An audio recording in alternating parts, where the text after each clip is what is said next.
มือ2สภาพสวยไส้แน่นนะครับ Power Amp QSC รุ่น 8,000C นะครับสภาพสวยๆไส้ในแน่นๆนะครับ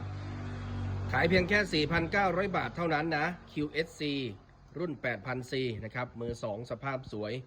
4,900 บาทส่งให้ฟรีแบบโอนเลยนะถ้าเก็บปลายทางมีค่าบริการเพิ่มสนใจติดต่อเบอร์โทรหน้าจอเลยนะครับโทรเข้ามาสายตรงหรือแอดไลน์ก็ได้นะครับสภาพสวยเลยนะครับเครื่องนี้ไส้ในแน่นตึ๊บตามที่เห็นนี่แหละนะครับเครื่องเดิมๆนะเครื่องเดิมๆตัวนี้นะครับเพราะว่า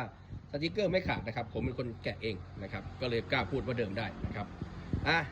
ก็18นิ้วข้างละ2เล่นได้นะครับ12นิ้ว15นิ้วก็แนะนำเล่นข้างละ2เหมือนกันนะครับเดี๋ยวมาฟังเสียงกันดูนะ